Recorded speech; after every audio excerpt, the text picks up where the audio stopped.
It started with a voice, faint beneath the radio static. "We're losing visibility, turning back now." And then nothing. No more signals, no more movement. Just silence and snow. 5 hikers vanished into a blizzard that swallowed an entire ridge. No bodies, no answers. For 7 years, the mountain kept its secret, sealed in ice. Until one day, climbers returned and saw something frozen beneath the surface. A hand, reaching. But only 4 were there. And 1 was still missing. The transmission was faint, threadbare beneath the weight of static, like a whisper trying to claw its way out of a storm. A male voice, young, maybe wavered through the white noise. "We're losing visibility, turning back now." Then, nothing. The hiss of dead air swallowed it whole, like the mountain itself had closed its mouth around the words and refused to let them go. The date was February 9th, 1983. Before we descend further into the cold, into a place where breath crystallizes and time forgets its shape, take a moment to like this video and subscribe to the channel. Your support is more than a click. It's a signal cutting through static, a hand reaching back through the snow. Each subscription is a step toward remembering what the mountain tried to erase. You keep the story alive. You keep the 5th light burning. Thank you for listening when so many chose silence. Somewhere in the Rockies, snow fell without rhythm or mercy. The kind of snow that didn't dance, it descended. Heavy, relentless, silent in the way that silences can scream. The forest bowed beneath its weight. The wind pushed through narrow canyons like a hand across a throat. And 5 hikers, ordinary people by every measure, were walking into the heart of something vast and unknowable. No one knew it yet, but that broken radio call would be the last sound they'd send to the world. The voice on the other end of that signal, a park ranger in a station 2 counties over, replayed the message over and over again in the hours that followed. Tried to make out something more in the static. A name, a direction, a sign they hadn't meant to disappear. But every time, it ended in the same way, that clipped moment. The end of a sentence that never had a chance to finish. At first, it wasn't even clear who had made the call. There were no registered trips for that trailhead that week. No permits pulled, just a faint voice, half choked with wind and interference. Authorities assumed it was interference, maybe a stray trucker signal, maybe a snowmobiler fooling around. In the end, that assumption would cost time the hikers didn't have. Hours passed, then a day, then 2. And by the time someone realized a local geology student and 4 friends hadn't returned home as expected, the snow had already buried most of their trail. It was as if the mountain didn't want them found. Looking back now, that radio call feels like a ghost knocking on the door before it vanishes into the dark. A prelude, a warning. A cry for help muffled under a blanket of white so thick and so deep that not even voices could rise through it. There are those who still say you can hear it on certain nights, in the right weather, if you tune an old receiver to just the right frequency. A burst of static, a voice cracking through. "We're losing visibility." But maybe that's just the brain trying to give form to absence, to wrap itself around the impossible idea that 5 people could vanish so completely that not even their final words could finish forming.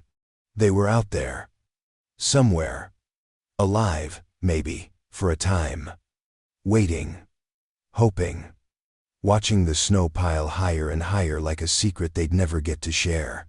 And somewhere, entombed in that moment, is a silence more haunting than any scream.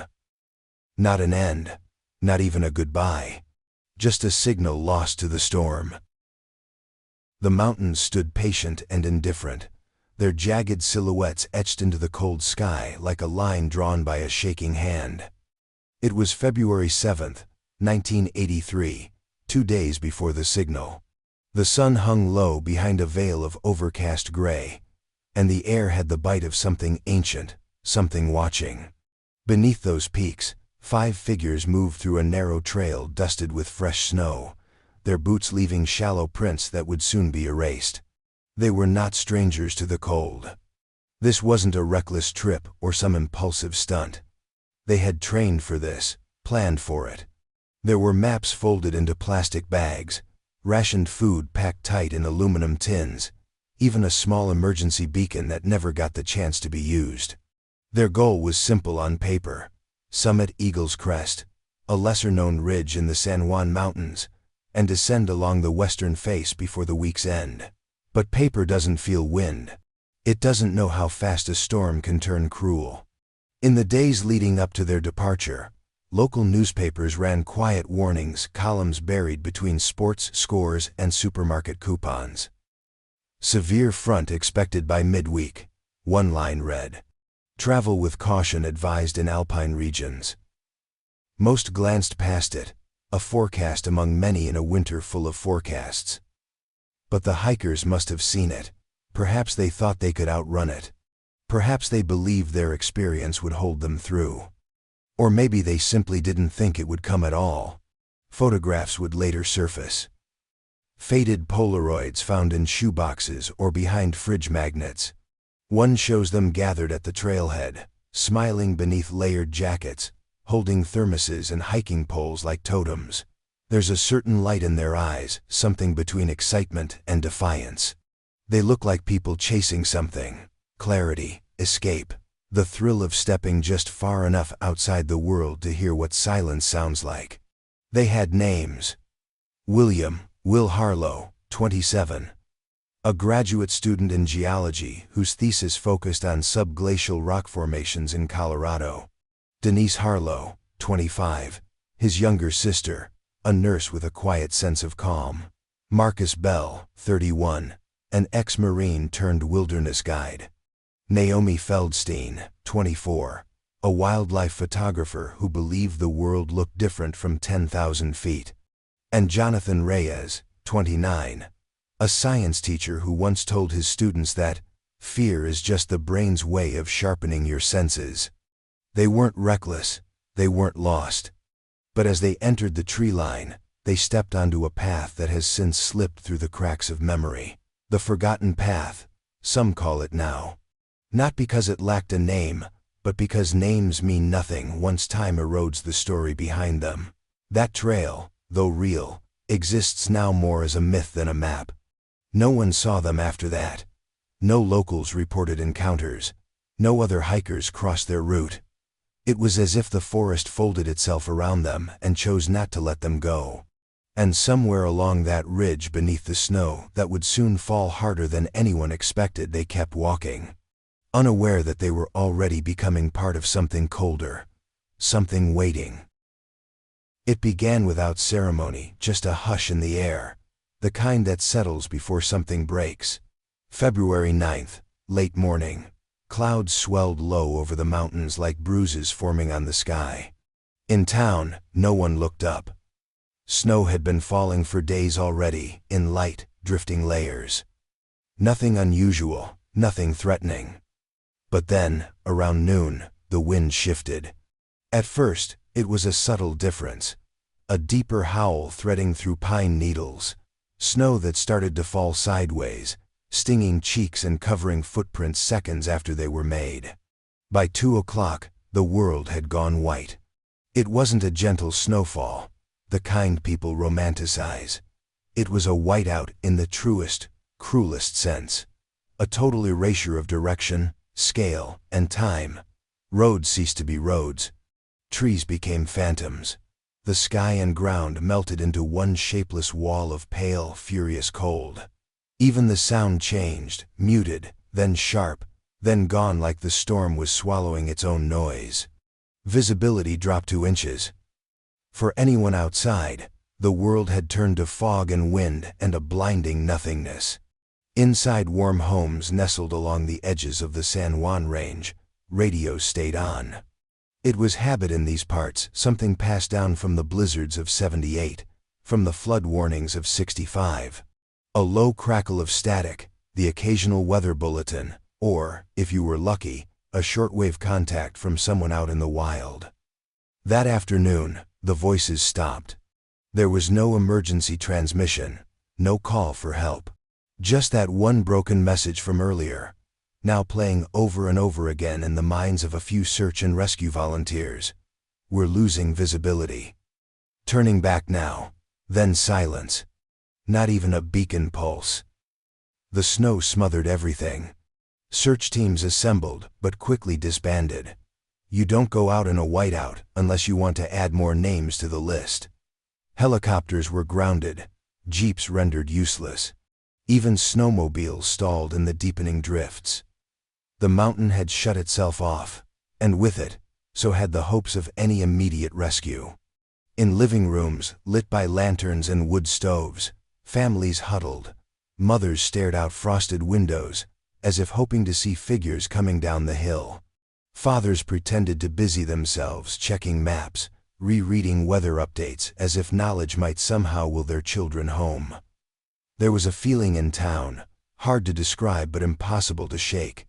Not panic, not yet. Something quieter, heavier, like an ache in the bones before a storm hits. For those who knew the mountains, the fear wasn't loud. It was patient. It came in glances exchanged over coffee, in the way the sheriff didn't say much when he came by to check on families. Everyone understood without having to speak it. If they were still out there, they were alone in a world that no longer had shape or mercy. By nightfall, the power flickered. Then failed in some places. Radios hissed with dead air. Snow piled in unnatural shapes against doors and fences. And somewhere above, high in the peaks now hidden behind a curtain of white, 5 people waited. Or didn't. No one could say for sure. Not anymore. In the years that followed their disappearance, their names became part of a whispered story told in hushed tones over campfires and late-night radio programs. But before they were echoes in the snow, they were people. Real, ordinary, extraordinary people, captured in yellowed photographs and remembered in trembling voices by those who loved them. Their lives weren't defined by their disappearance. They were shaped by the small, human moments that came before it. William Harlow Will, to those who knew him, was 27. A graduate student in geology, he had a fascination with the slow movements of the earth, the ancient scars carved by glaciers, the stories locked beneath layers of stone. His thesis focused on subglacial formations in the San Juans, and it was this obsession that led him to plan the winter hike. Not for glory, for understanding. He was quiet, almost shy, the kind of man who spoke with more certainty when the conversation turned to rocks and sediment than people. In a photograph pinned to a corkboard in his childhood home, Will stands beside a rock face, hand pressed against its surface, his expression somewhere between reverence and wonder. Denise Harlow, 25, was Will's younger sister. A nurse who had recently moved back home to care for their aging father. She had a calming presence that lingered long after she left a room. She wasn't supposed to be on the trip. A last-minute decision, she joined because, as she once wrote in a letter to a friend, "I think Will needs someone to remind him to look up from the ground sometimes." Her journal, found years later in a box of her belongings, held entries full of quiet reflection. One line read, "The snow is falling like time itself. Slow, endless, soft enough to feel safe, until suddenly it isn't." Marcus Bell, 31, had served 2 tours overseas before finding peace in the wild places of the world. A decorated Marine turned wilderness guide, Marcus carried a quiet strength. He was the one people followed without question, not because he demanded it, but because he made you feel like you were already safe. He had scars, some visible, some not. A weathered photo shows him beside a campfire, smoke curling around his face, eyes watching the flame with something unspoken behind them. Naomi Feldstein, 24, was a photographer chasing silence. Her portfolio was a mixture of animal tracks in snow, frozen rivers that shimmered like glass, and clouds draped over mountaintops like sleeping giants. She saw beauty in stillness, and sometimes in sorrow. She believed every place had its own heartbeat if you listened long enough. Her last roll of film, developed posthumously from a camera found years later, was filled with moments from that trip. Frost on a glove, Will laughing beside a tree, Marcus looking out over a ridge, and one photo, blurry and hurried, of the coming storm. Jonathan Reyes, 29, was a high school science teacher, the kind who built volcanoes with his students and taped comic strips to his chalkboard. He believed in wonder, in exploration, in teaching curiosity as a form of courage. His students remembered him as the one who stayed late after class, who told them that every question, no matter how small, deserved an answer. A note in his desk drawer, addressed but never sent, simply read, "If I go missing, tell my students I died doing something I loved. Just make it sound cooler than it probably was." They weren't thrill seekers. They weren't chasing fame. They were 5 people who found something sacred in the mountains, something quieter than the world they came from, something deeper. They were trying to feel alive in a world that often forgot to ask if they were. And somewhere along that frozen path, they did. For a moment, until time, weather, and silence conspired to take that moment away. Time passed, not with urgency, but with the slow, steady indifference of snow piling on forgotten roofs.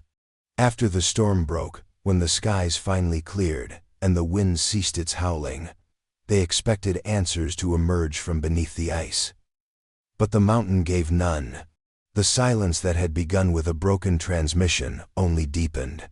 Search teams moved in the following week, trudging through thigh-high drifts, their boots sinking into powder that had already begun to freeze into a crust. Helicopters circled overhead, their blades chopping through the thin alpine air, casting brief shadows on the ridges below.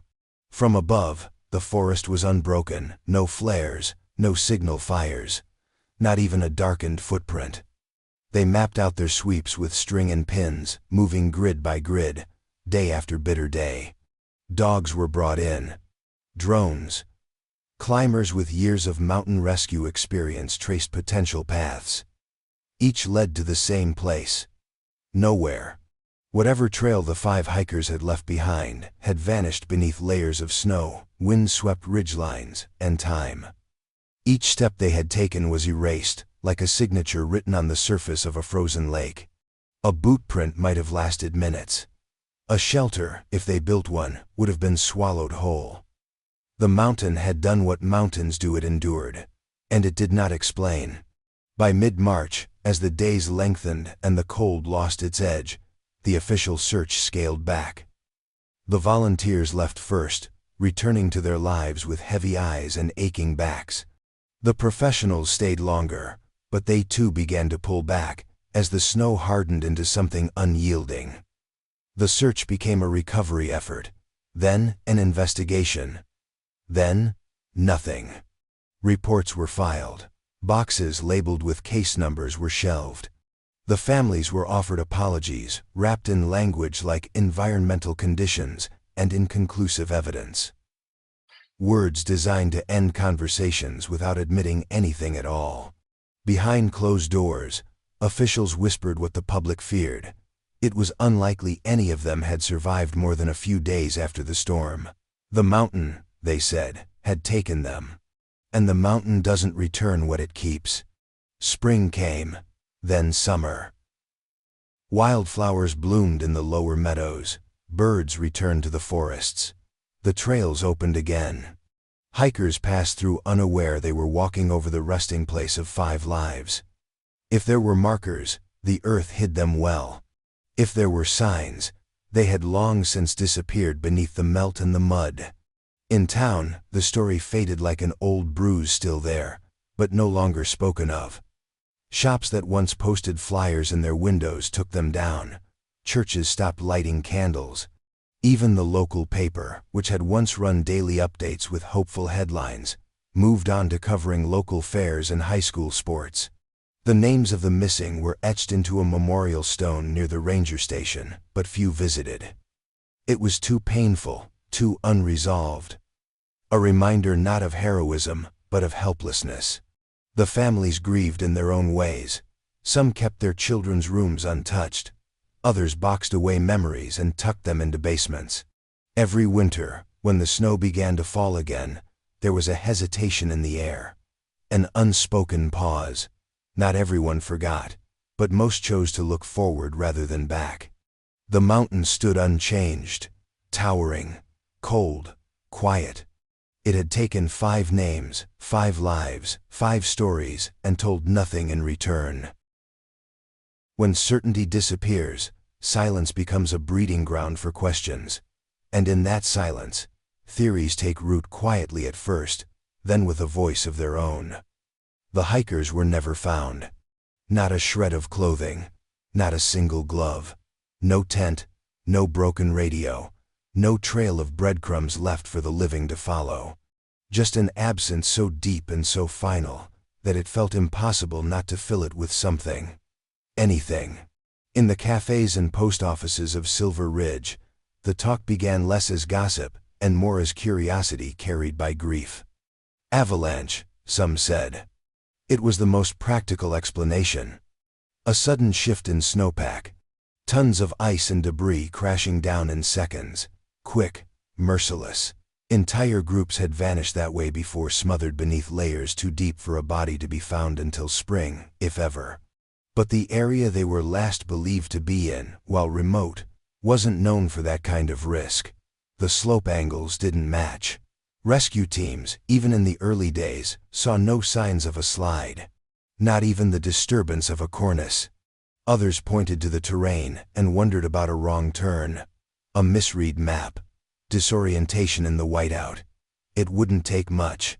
In those conditions, left becomes right, up becomes nowhere. Perhaps they wandered into one of the old mining shafts, or fell through a snow bridge over a hidden ravine. But 5 people? All vanishing without a trace? Experienced hikers with maps, compasses, and each other? The theory held some weight, but always felt slightly too clean. Then came the darker speculation. The kind people only spoke aloud when no one else was listening. Foul play. A disagreement turned violent. Or perhaps someone snapped. The mountain, after all, had a way of stripping people down to their most primal selves. The weather doesn't just test endurance, it wears on the mind. There were stories, rare but real, of hikers who returned different, distant, who had seen things that didn't make sense and refused to talk about them. Could something have happened out there? Not from the mountain but between them? Stranger theories spread like frost on windows. A bear attack, a secret cult in the woods, military involvement. Even whispers of something unnatural, lights in the sky, strange sounds, time lost. Most dismissed these quickly, but not all. Desperation does strange things to logic. When nothing makes sense, everything becomes possible.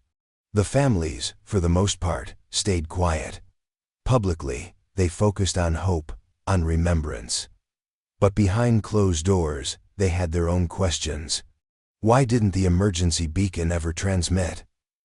Why had Will, meticulous and cautious, taken them into worsening conditions? Why did that last radio message cut out so suddenly, mid-sentence, mid-thought, as though interrupted by something unseen? What really happened up there? The question echoed through living rooms and late-night conversations. It lingered in news reports, unanswered. It drifted through the halls of the high school where Jonathan Reyes once taught, hung in the air of the gallery where Naomi's final photos were displayed. It lived in the pauses between sentences, the weight in a mother's eyes, the hand of a father trembling as he folded the same newspaper clipping for the 100th time. No one could say for sure, and the mountain offered no clarity. Only silence, thick, immovable, as if the truth itself had been buried, just like them, deep beneath the snow, where stories go when no one is left to tell them. The first birthday passed quietly, almost by accident. Naomi would have turned 25 that spring. Her mother, Ellen, had circled the date on the kitchen calendar in red ink months earlier, before the storm, back when everything still felt connected. But as the day approached, the house felt hollow. The birthday cake was never made. The phone never rang. Instead, Ellen sat in Naomi's room untouched since February, surrounded by the frozen stillness of half-packed camera gear and a postcard Naomi had never gotten around to mailing. Outside, the snow had melted, but inside, everything remained frozen in place. One by one, the seasons came and went, like guests who no longer knew how to behave. Easter passed with uneaten chocolate. July 4th fireworks echoed over empty backyards. Thanksgiving dinner shrank. Chairs weren't pulled from the garage, plates were left in cabinets.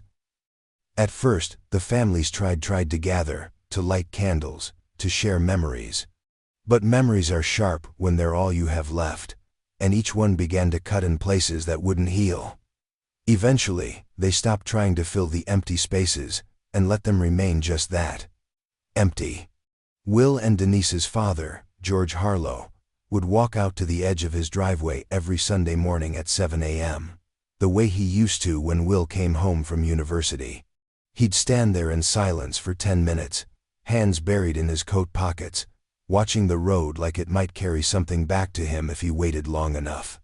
Then he'd return inside, open a book, and stare through the pages as if reading were just a performance he had forgotten how to finish. For Marcus Bell's mother, Clara, the silence of the house was too much. She started leaving the radio on in every room, old jazz stations and public broadcasts, anything to muffle the ache that followed her from hallway to hallway. On Marcus's birthday in August, she placed his boots by the door, just like she had when he was a boy coming home from deployment. She cleaned them with oil and a soft rag and whispered, "If you come back, they'll be ready." Jonathan Reyes's classroom remained untouched for nearly 6 months. The school district debated whether to remove his belongings, but something always got in the way. Students left notes on his desk. A few left drawings. One wrote, "We still remember the stars, Mr. Reyes," a reference to his final astronomy lesson, where he told them the coldest things in the universe still gave off light. In a modest house at the edge of town, a porch light burned every single night for 365 days. Rain or snow, it stayed on. The bulb replaced weekly, like clockwork. It was for Naomi. Her mother believed that if she ever found her way back, she'd know someone was still waiting. When neighbors asked why she kept it lit, Ellen would say, "Because the dark is already too full of things I'll never see again." The first year ended not with closure, but with exhaustion. Grief, like the snow, didn't melt. It just changed form. Hardened, settled, buried itself in the rituals of absence. These weren't just missed birthdays or empty holidays. They were time itself collapsing inward, folding over the people who remained. The ones who still woke up each day with that same impossible hope, that maybe, somehow, this time the phone would ring, the door would open, and someone would step in from the cold with a voice that didn't belong to memory. But no one came, and the mountain stayed silent. 7 years later, the mountain was still the same quiet, vast, unmoved by the passage of time. Wind still roared through the canyons like it had a purpose. Snow still drifted over the old trails like pages turning in a book no one finished reading. But on that particular morning, in March of 1990, the silence was broken by the crunch of crampons biting into ice and the rhythmic chime of axes meeting stone. The ridge was known locally as Carrion Spine, a narrow, wind-scraped blade of ice and rock that jutted like a vertebrae toward the clouds. It was beautiful in the way dangerous things often are, sharp, exposed, and uncaring. Climbers didn't seek it out often. Even in summer, it held pockets of sheer frost, hidden crevices, and winds that could knock a body sideways without warning. In winter, it was practically mythic, a place spoken of more than visited. And yet, that day, 4 climbers made their slow, cautious ascent up its ancient spine, step by deliberate step. They were experienced. This wasn't bravado or foolishness. It was training meeting challenge. The kind of climb you prepare for, not to conquer something, but to survive it.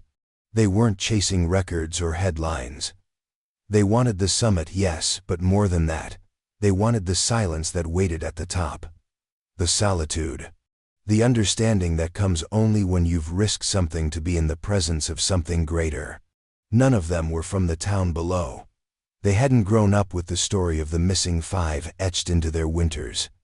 They had heard rumors, of course. A radio call. A storm. A disappearance swallowed by snow. But to them, it was distant, almost myth. The mountain was a challenge, not a grave. Hours passed. The sun crawled behind clouds, then re-emerged. The wind picked up, then dropped without warning. They navigated a frozen chimney one at a time, roped together, breath visible in short, sharp bursts. Carrion Spine lived up to its name. There was no warmth, no shelter.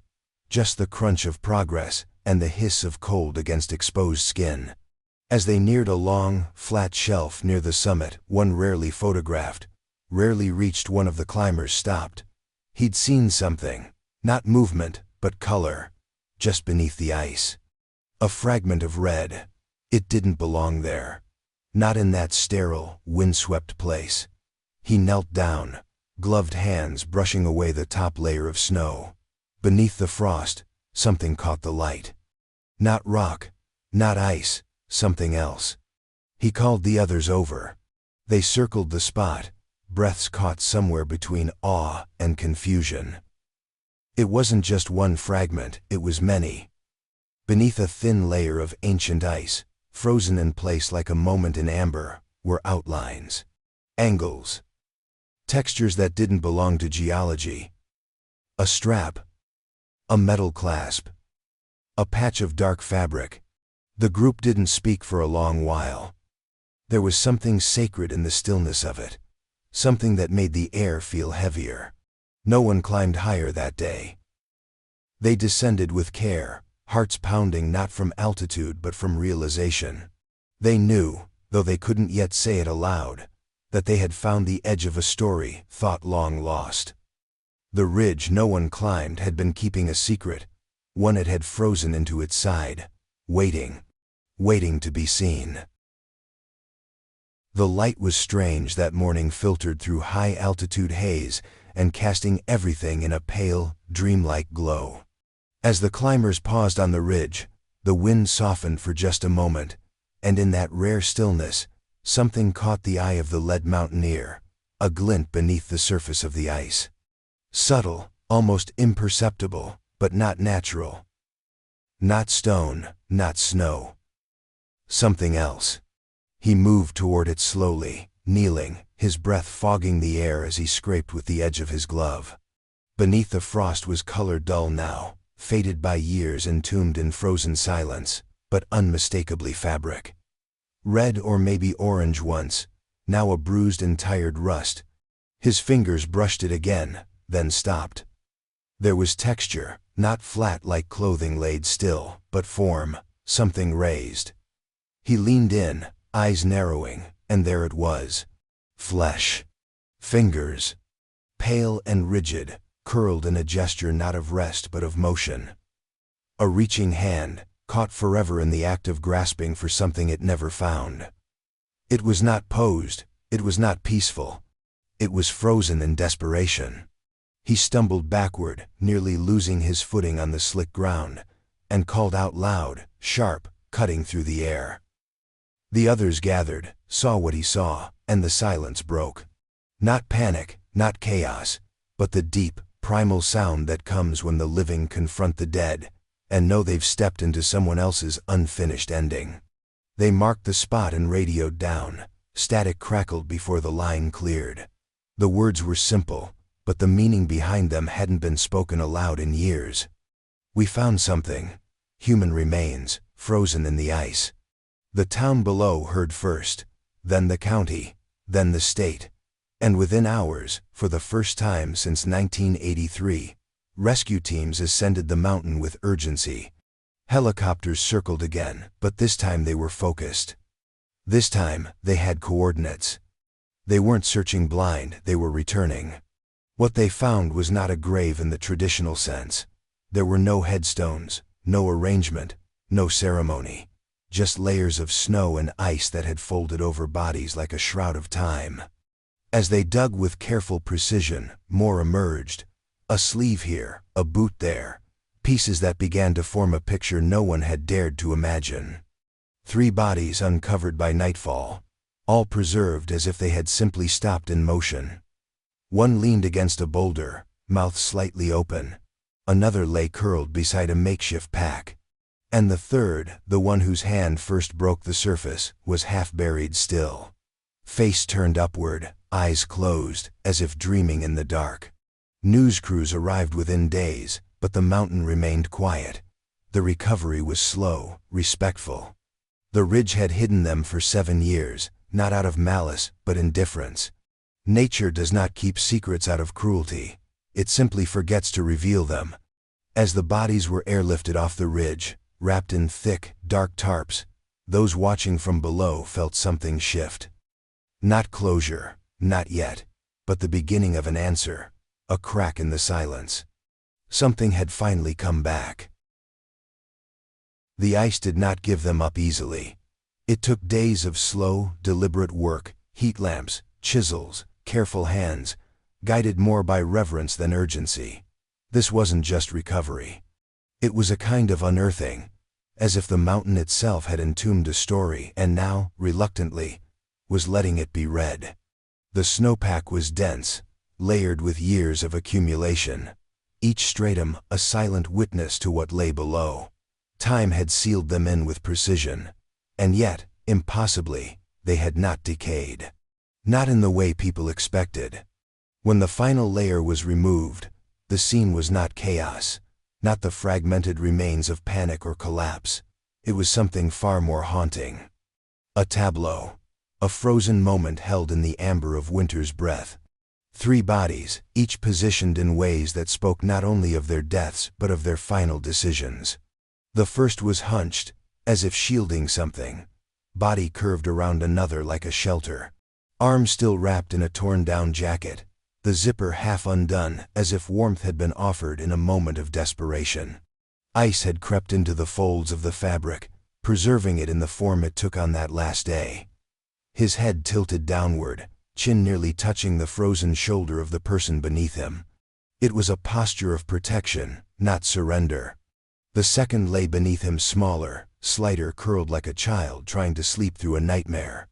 A gloved hand clutched something small, round, and long faded by time. A compass. The kind you keep close when everything else begins to fail. Her eyes were closed, though whether in death or a final moment of peace, no one could say. The frost had sealed her features gently, as if even the elements could sense the tenderness in the moment. A third figure had collapsed several feet away. He was reaching, fingers stiff and pale, stretched toward the others. His face was turned slightly, mouth frozen open, perhaps calling out one final time. The snow around him was disturbed, not violently, but in scattered grooves, shallow drag marks in the ice where he must have crawled or fallen. The intention was clear. He was trying to get back. Back to them. Their gear was still intact, weather-beaten but recognizable. Packs still clipped, water flasks frozen solid, ropes coiled neatly. One ice axe still lodged in a crack beside the rock face, as if waiting for a hand that would never return. A torn map, fused to the inside of a jacket by melted snow, long refrozen, had circled markings on the ridge they were found near. It meant they had planned to be there, or at least expected to pass through. Rescuers and forensic experts worked in respectful silence. Voices were low, movements careful. The mountain was not a crime scene, it was a cathedral now, holding within it the sacred hush of lives lived with purpose, ended in silence. Every item uncovered was catalogued, but none of it felt clinical. It was intimate. A diary written without words, told in posture, proximity, and the stubborn, final grip of a frostbitten hand. There was no sign of panic, no evidence of violence. What emerged was something softer, more human, and infinitely more heartbreaking. A group that had stayed together, that had tried to shield each other, that had not, even in their final hours, abandoned hope or each other. In the freeze of death, their warmth endured not in body, but in gesture. Time had frozen them, yes, but in doing so, it had also told the truth of who they were. It was found tucked beneath a layer of ice-soaked fabric, pressed close to a body as if even in death it had been protected. A small notebook, its spine warped, the cover half torn, and edges frayed by the crawl of years beneath the snow. At first glance, it seemed ruined, a casualty of the elements. Pages curled and brittle, the ink bled into veins of unreadable gray. But as the forensic team carefully peeled it open, warming each page slowly with heat pads and dry air, they began to uncover something unexpected. Words. Not all, not most, but enough. Enough to speak. The handwriting was tight, hurried in places, sprawling in others. It was Will Harlow's notebook, confirmed by a signature on the inside cover and a few sketches of rock formations that matched entries from his earlier geology journals. But the contents were different this time. This wasn't academic. This was survival rendered in ink. The first legible entry was dated February 9th, the day of the storm. Visibility gone, wind rising. Marcus suggests building shelter off eastern ridge wall. Naomi still snapping photos, bless her nerves. We're cold, but not panicking, yet. Even as the storm closed in around them, Will's tone remained steady, observational, more scientist than victim. It was clear from the beginning that they were aware of the danger but believed they could outlast it. There was no sense of doom, only resolve. Another page, the ink smudged but decipherable, read, "Built snow wall. Using thermal blankets to insulate from rock face. Denise rationing food. Jonathan keeping us distracted, quizzing us on constellations we can't see, spirits. Holding." There was warmth in the words, a kind of unspoken affection for the group, for their cohesion. It wasn't a descent into chaos. It was something else, people holding one another together, 1 hour at a time. The entries became shorter as the days wore on. The cold was surely biting at fingers, and energy had to be reserved. Night 3, wind hasn't stopped, food low, Naomi's foot frostbitten. Marcus gave up his last glove for her. I argued with him, he just smiled. Said he owed her a favor. These fragments, incomplete but evocative, painted a picture of endurance shaped by sacrifice. Not one of them broke away, not one of them ran.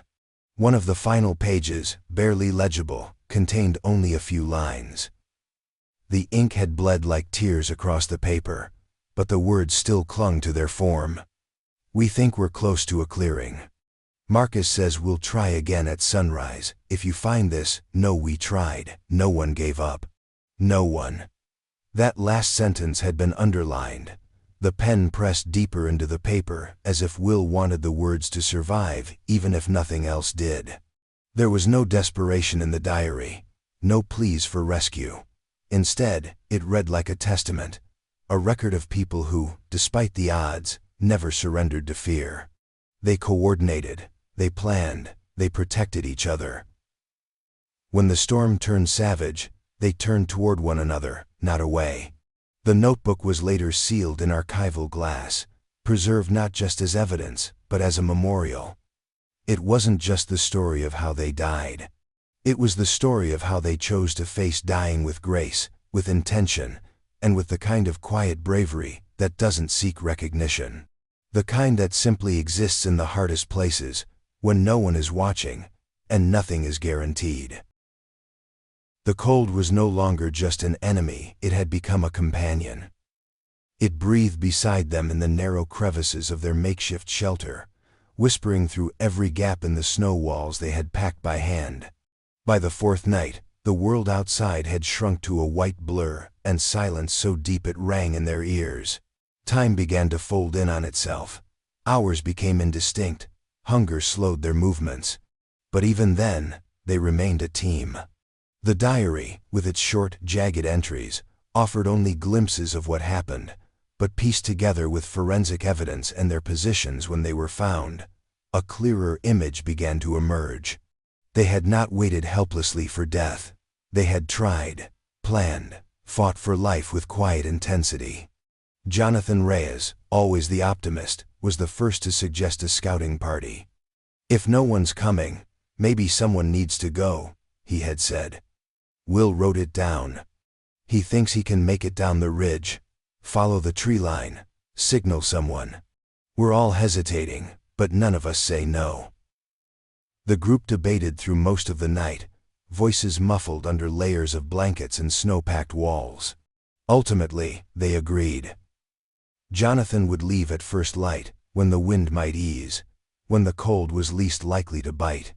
He carried the emergency beacon, though the diary noted they weren't sure it was even working. Batteries had suffered in the cold, but hope, even faint, was worth the gamble.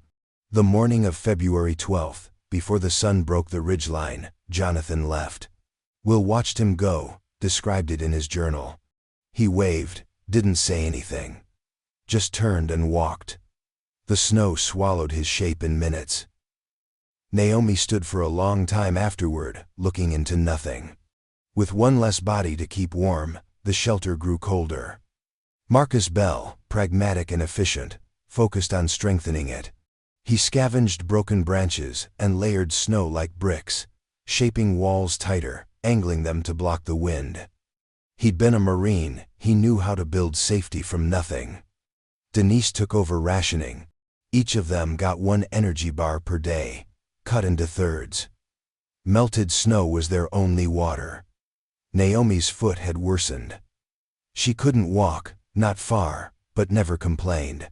"She keeps asking me to take notes," Will scribbled. "Says if we go, someone has to know how beautiful it was up here."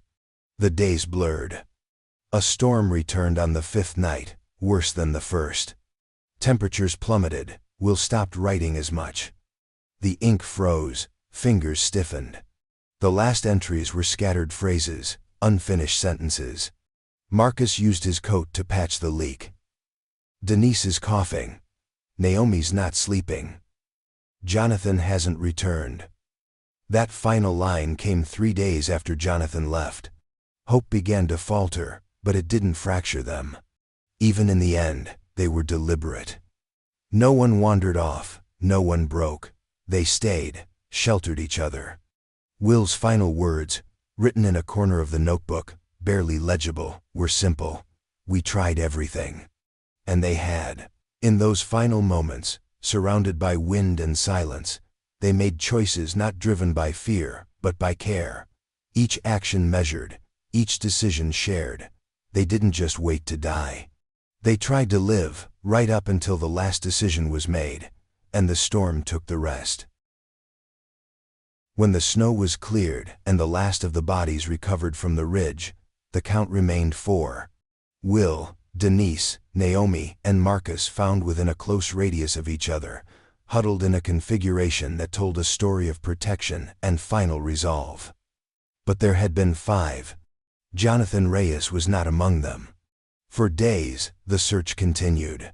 The rescue team swept the ridge's edges, combing every snowdrift, every rocky crevice, every tree well and avalanche chute.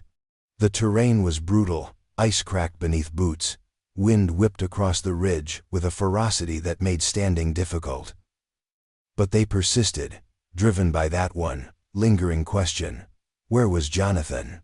Then, just as the teams were preparing to descend for the day, one of the climbers spotted it, a single boot print, partially melted, fossilized in hardened ice just above the shelter site.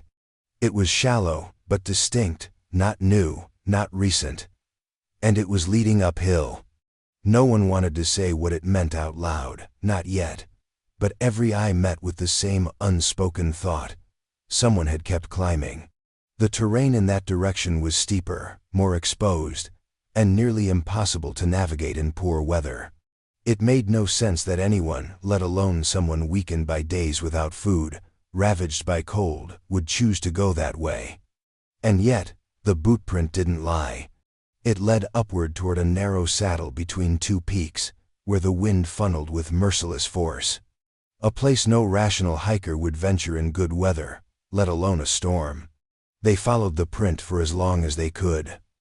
Found another. Then it vanished beneath a drift, lost to time. No body, no torn fabric, no equipment. Just that faint suggestion of someone who didn't stop, someone who may have believed there was still a way through. It raised questions no one could answer. Had Jonathan turned back after leaving days earlier and found the others, only to realize help hadn't come? Had he taken it upon himself to try again, to climb to a higher vantage point, perhaps to signal, to search, to survive?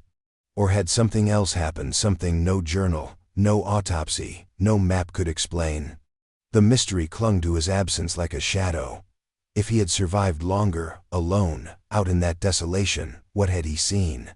What choices had he made when faced with the unrelenting white, and the knowledge that the others might not make it? Had he fallen? Had he frozen upright somewhere, just beyond reach, still preserved in some hidden fold of ice? His family held on to the hope that he had been the strongest of them. That he'd lasted longer, maybe even reached help and gotten lost on the return. Some suggested he had made it down, dazed and disoriented, only to succumb elsewhere, buried now in some forest hollow or snow-covered gulch no one had thought to search. Others believed he had stayed on the mountain, that his body lay somewhere near, just beyond the last bootprint, concealed by time and weather. But no trace ever surfaced. No further evidence. Just a single mark in the snow and the overwhelming silence of a place that never forgets, but rarely reveals. The mountain had kept him. Or maybe he had simply kept going. The first headline was small, tucked into the corner of a regional paper, just a few lines beneath stories about spring elections and local sports scores. Remains found on Carrion Ridge, linked to 1983 missing hikers. But the silence, once cracked, split wide. Within days, it was everywhere. TV anchors stumbling over old names with practiced sorrow, national news outlets dusting off archived photos of snow-covered peaks and grieving faces. After 7 years, the story that had once disappeared beneath snowdrifts returned to the surface. It was no longer just a mystery buried in a mountain town. It was national again, a reopened wound. Footage from the original search efforts re-aired on evening broadcasts. A younger sheriff, now gray-haired, stood at a podium and gave a statement he never thought he'd have to prepare. "We have confirmed identification of 4 individuals believed to be the missing hikers from the 1983 expedition. Search efforts for the 5th remain ongoing." His voice faltered at the end. The silence that followed said more than the words could. For the families, the news was a second kind of grief. Confirmation brought an end to one kind of pain, but unearthed another entirely.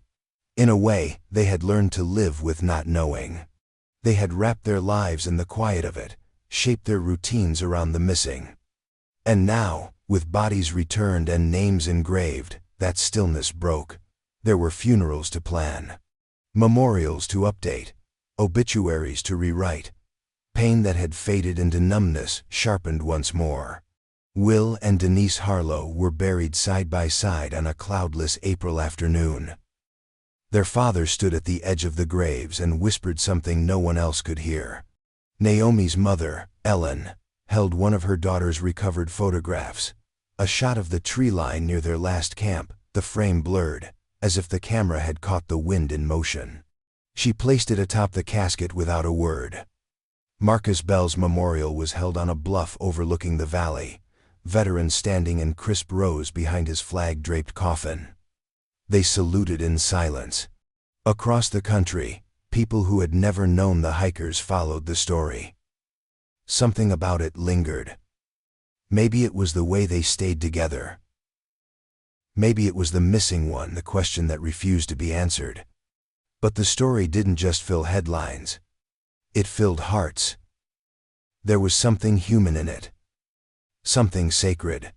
Carrion Ridge, once a seldom named spur in an already forgotten range, took on a new identity. Hikers began referring to it simply as the Ridge. Local maps included a thin dotted line marking the 1983 incident site. Some saw it as a place of sorrow, others of reverence. But no one climbed it without remembering, without feeling the weight of what had happened there. And so the mountain, long silent, began to speak again, not in words, but in presence. In the rustle of wind over stone, in the flicker of candlelight at the base of the trail, in the stories passed down by guides who had walked those paths before and now carried 5 names with them. It had taken them. And after years of silence, it gave most of them back. But never all. The bodies were studied with care, examined not only as a matter of protocol, but as a quiet promise to the families who had waited so long for answers. After years spent beneath ice, they were remarkably preserved, the cold acting as an unwilling guardian of detail. Skin, tissue, even traces of hair and clothing had survived the passage of time. It was this preservation that made the discovery possible, an anomaly that wouldn't have been noticed had nature not frozen everything in place. It was Marcus Bell's remains that raised the first question. A fracture along the left side of his skull, extending down to the orbital bone. At first glance, it was assumed to be from a fall. But as the forensic report unfolded, the tone shifted. The angle of the break, the lack of surrounding trauma, the absence of defensive wounds, it didn't align with a simple collapse on ice.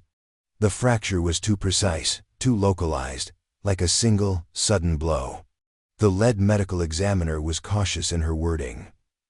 It could have resulted from a fall, certainly, she said.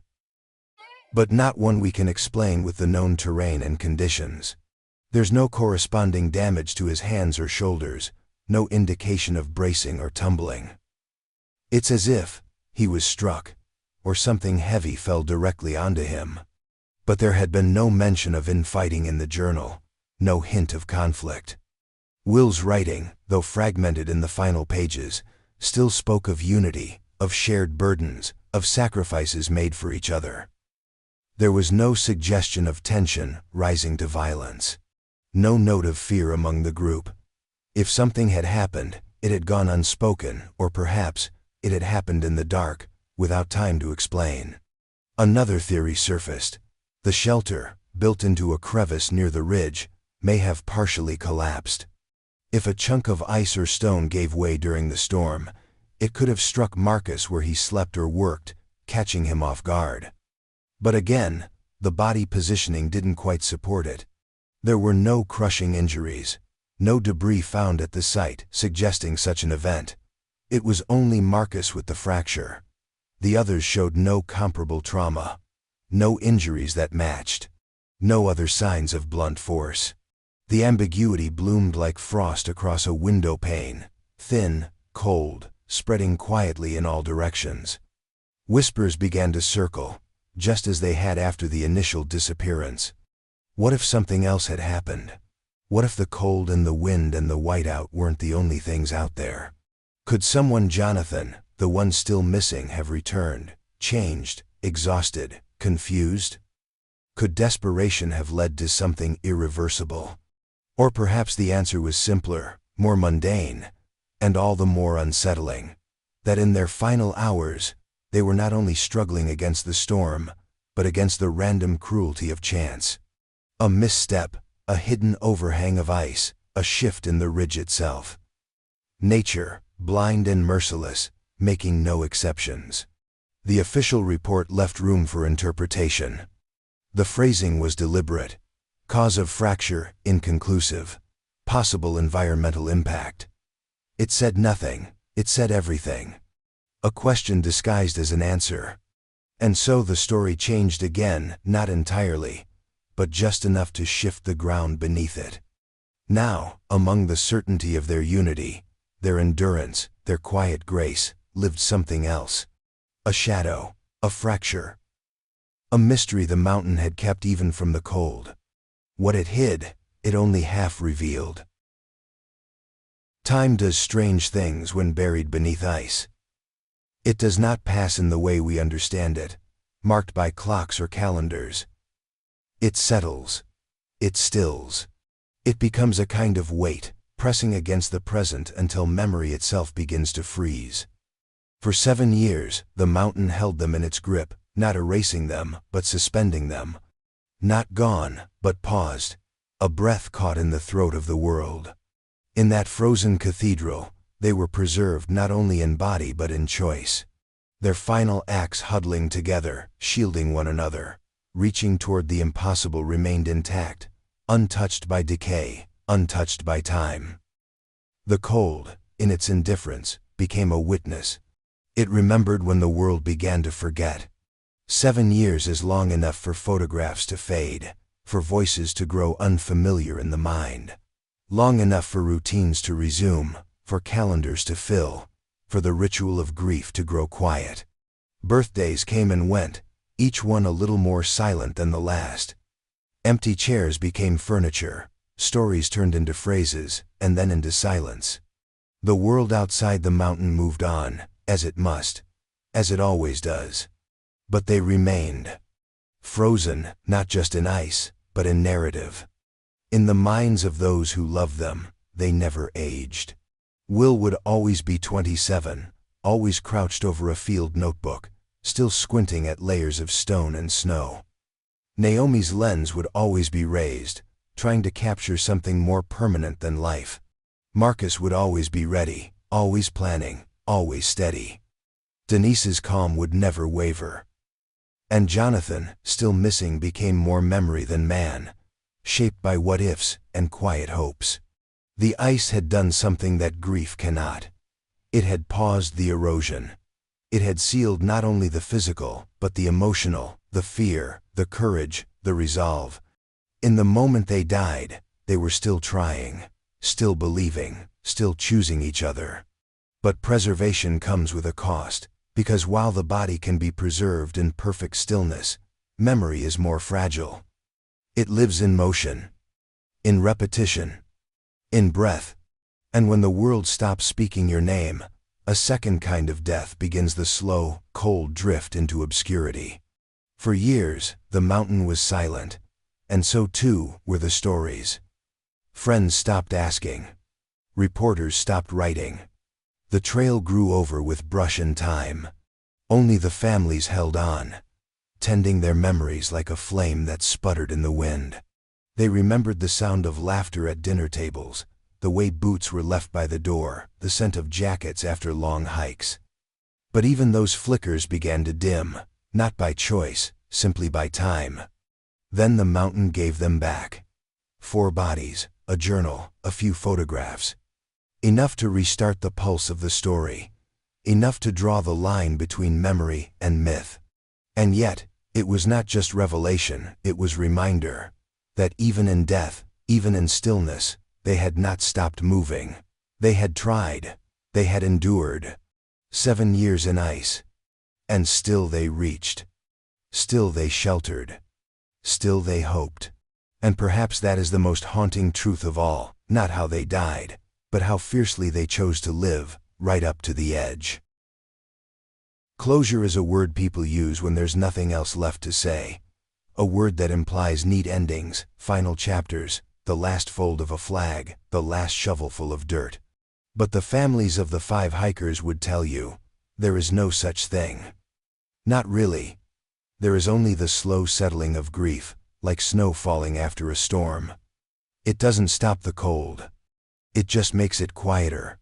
When the remains were brought home, when memorials were held, and the story played out on news stations across the country, a microphone was passed from hand to hand. Some chose to speak, some did not. There was no right way to mourn what had been lost and found.